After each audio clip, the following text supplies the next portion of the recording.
ஸ்ரீ குருப்பியோ நம. ஸ்ரீ மகாபரிவாச்சரணம் மகாபரிவாச்சரணம் மகாபரிவாச்சரணம். இன்னைக்கு தெய்வத்தின் குரல் பாகம் 4 அத்வைதம் என்ற தலைப்பில் பெரிவா சொல்றதை மேலே வாசிக்கிறேன். இது பக்கம் 635 ஆரம்பிக்கிறது. நிஜ ஆத்மாவும் பொய் வேஷ மனசும். நிஜம் என்பதை உண்மையானது என்று நாம் அர்த்தம் பண்ணிக்கொள்கிறோம். நிஜம் என்பதற்கு நிஜமான அர்த்தம் தனக்கே உரிய ஸ்வபாவம், தன் உண்மை இயல்பு என்பதாகும். இரண்டு அர்த்தத்திலும் ஆத்மாதான் நிஜ. நாம் அதை அறியாத நாம் மனசின் பொய் வேஷத்தில் நம் சுபாவத்தை தெரிந்து கொள்ளாமல் இருப்பவர்கள்தான். மனசை நாமவே நினைத்து விடுகிற அளவுக்கு அது பெரிய வேஷம் போட்டு ஏமாற்றி விடுகிறது. ஒரு வேஷம் இல்லை, மாறிக்கொண்டே இருக்கிற பல வேஷங்கள்.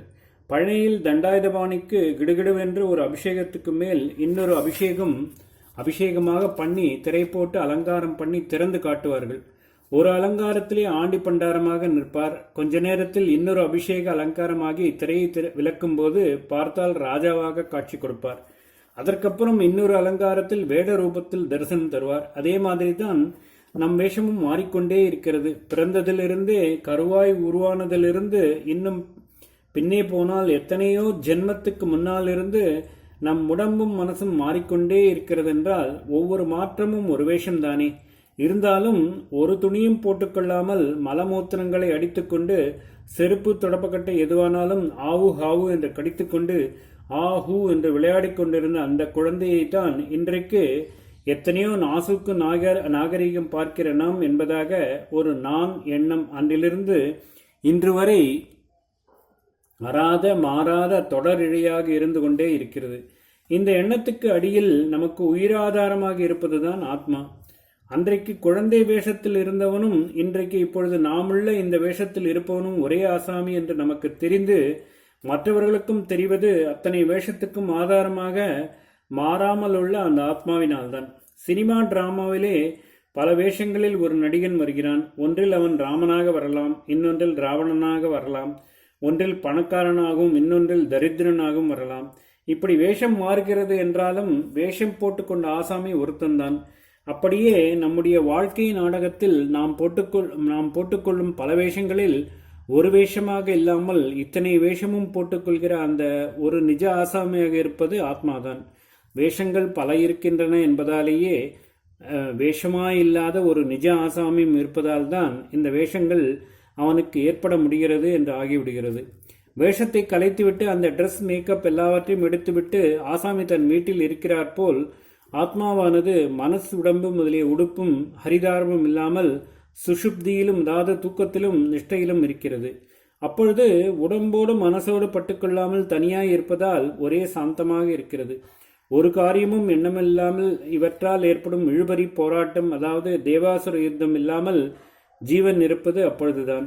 ஆசையும் அதனால் ஏற்படும் அவஸ்தையும் இல்லாமல் ஜீவன் இருப்பது மனசின் ஆட்டமில்லாமல் ஆத்மா மட்டும் இருந்து கொண்டிருக்கும் நிலையிலேதான். பிரசாந்த நிலை என்கிற உசந்த அமைதி நிலை அதுதான். ஆத்மாவினாலேயே மனதின் இயக்கம். ஆனால் விசித்திரம் என்னவென்றால் சாந்தமயமான இந்த ஆத்மா இல்லாமல் சாந்தியே தெரியாத மனசுக்கு வேலை செய்கிற சக்தி இல்லை. மனசின் வேலை என்பது என்ன? எதையாவது நினைப்பது, ஆசைப்படுவது. நினைப்பும் ஆசையும் இல்லாததாக ஆத்மா இருந்தாலும் அந்த உயிர் தத்துவம் இல்லாமல் மனசு நிலைக்க முடியாது.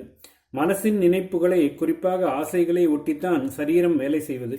உடம்பை பலவிதமாய் வேலை வாங்குவது மனசுதான். ஆனால் அந்த மனசும் வேலை செய்வது ஆத்மாவின் சக்தியால் தான். ஆனால் ஆத்மாவோ தனியாய் உள்ளபோது சக்தி என்பதற்கு இடமே கொடுக்காததாக ஒரே சாந்தமயமாகத்தான் இருக்கிறது. ஆத்மசக்தி என்று தற்காலத்தில் பத்திரிகைகளிலும் பிரசங்கங்களிலும் ரொம்ப அடிபடுகிறது அல்லவா? அடிபடுகிற வார்த்தை கூட யோசித்து பார்த்தால் சரியானதில்லை தான். இன்னொன்றை அதாவது நல்லதாகவோ கெட்டதாகவோ பாதிப்பதாக ஒன்று உள்ளபோதுதான் அதன் சக்தி பற்றிய பிரஸ்தாவமே வர முடியும். எதனோடும் சம்பந்தப்படாமல் தன்பாட்டுக்கு சாந்தமயமாய் இருக்கிற ஆத்மாவில் சக்திக்கு இடமில்லை. சம்பந்தப்படவில்லை என்கிறீர்கள். நீங்களே தானே கொஞ்சம் முன்னாடி மனசு உடம்பு எதுவானாலும் அவை வேலை செய்ய ஆத்மாதான் ஆதாரம் என்கிறீர்கள் என்று கேட்கலாம். மாயை வாஸ்தவம். ஆத்மா இல்லாமல் எந்த இயக்கமும் இல்லை. ஆனாலும் ஆத்மா எதனோடும் நேராக சம்பந்தப்படவில்லை. இதைத்தான் மாயை என்பது. எத்தனை யோசித்தாலும் இது புரிபடாது. எதிலும் சம்பந்தப்படாவிட்டாலும் சம்பந்தப்பட்டார் போல மாயா விலாசத்தால் ஆத்மா இருந்து கொண்டுதானே இத்தனை கூத்தையும் நடத்துகிறது. இதை ஏதோ கொஞ்சம் புரிய வைப்பதற்காக ஓரிரு திருஷ்டாந்தம் சொல்வார்கள். அதாவது, சூரியன் இருப்பதால் தான் இத்தனை செடி கொடிகளும் விருட்சங்களும் வளர்ந்து கொண்டும் புஷ்பித்துக் கொண்டும் பழுத்து கொண்டும் இருப்பது. சூரியன் இல்லாவிட்டால் இது எதுவுமே நடக்காது. அதற்காக சூரியனே தான் திட்டம் போட்டு இவற்றை எல்லாம் உண்டாக்கி நடத்துவதாக சொல்ல முடியுமா? வெளிச்சம் இல்லாமல் ஒரே இருட்டாயிருந்தால் எந்த காரியமும் செய்ய முடிவதில்லை. விளக்கு ஏற்றி வைக்கிறோம். அதன் வெளிச்சத்தில் ஒருத்தன் புராணம் படிக்கிறான், இன்னொருத்தன் ஏதோ மனசை கெடுக்கும் நாவல் படிக்கிறான்.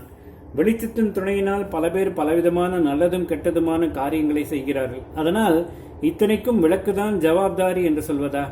ஆனாலும் அந்த தீபம் இல்லாவிட்டால் இந்த காரியம் எதுவும் நடக்க முடியாது. இப்படித்தான் ஆத்மாவின் நேர் தூண்டுதல் அல்லது கர்த்தத்துவம் இல்லாமலே அதன் சாநித்திய விசேஷத்தால் மட்டும் மனஸ் வேலை செய்வதும் சரீரத்தை வேலை வாங்குவதும் என்று உபமானம் சொல்கிறார்கள். ஓம் ஸ்ரீ குருப்யோ நமஹ. ஸ்ரீ மகாபரிவாச்சரணம் மகாபரிவாச்சரணம் மகாபரிவாச்சரணம்.